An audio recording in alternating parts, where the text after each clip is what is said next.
በአገሬ ሰማይ ስር ትልቅ ሰው ነው ያልኩት ከትልቅነቱ ዙፋን ወርዶ እንደማየት አስደንጋጭ ነገር የለም። ለፍቶ ደክሞ በአስደናቂ ብቃት ተጨብጭቦለት የዝና ማማ ላይ የተቀመጠ ታሪካዊ ሰው ስቅጥና በተሞሸረበት የእብደት ሰርግ ላይ ሚዜ ሆኖ እንደማየት አስፈሪ ቅዠት የለም። ልጅ ያላት እናት ለጋጠ ወጥነት ዋንጫ ስትሰጥ እንደማየት አስነዋሪ ነገር የለም። ትላልቅ ተቋማት ለድድብና ሰባኪ ገንዘባቸውን በገፍ ስፖንሰር ሲያደርጉ እንደማየት ታሪካዊ ግሽፈት የለም። ለሳይንሳዊ ምርምርና የቴክኖሎጂ ፈጠራ ምርቶችን በመደገፍ አገርና ሕዝብን ከማገልገል ይልቅ ሀብቱን ለጋጠ ወጥነት ማፍሰስን እንደማየት አሳፋሪ ነገር የለም። እንደ ግለሰብ ማበድ ችግር ላይኖረው ይችላል።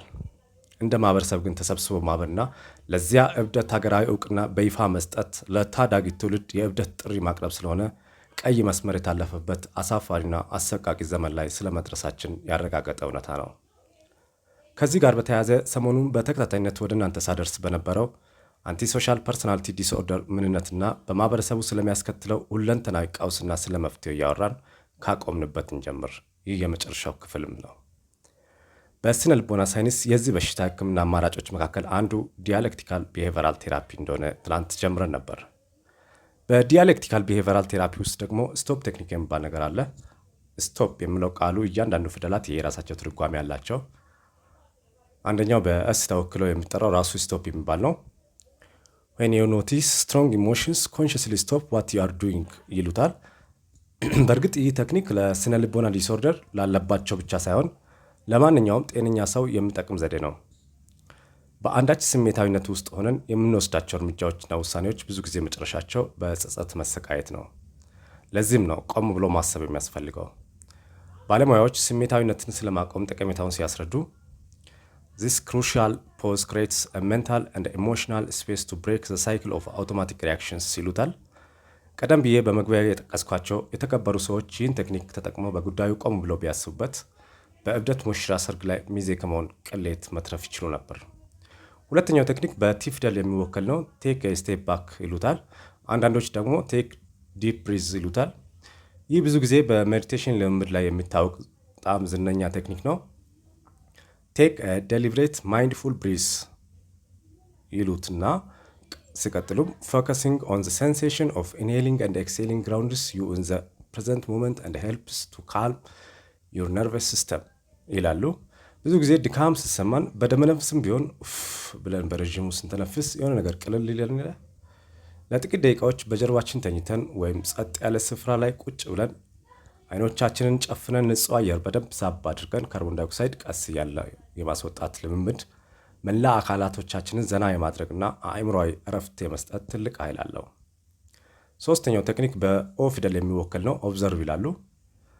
አክናውሌጅ ዩር ቶትስ ፊሊንግስ ኤንድ ዘ ኢንቫይሮንመንት አራውንድ ዩ ዊዝአውት ጃጅመንት ሲምፕሊ ኖቲስ ዋት ኢዝ ሃፕኒንግ ኢንተርናሊ ኤንድ ኤክስተርናሊ ዊዝአውት ጌቲንግ ካሪድ አዌይ ባይ ዘ ኢሞሽንስ ይላሉ። ይህ ትልቅ ስብዕና የሚያጎናጽፍ ልምምድ ነው።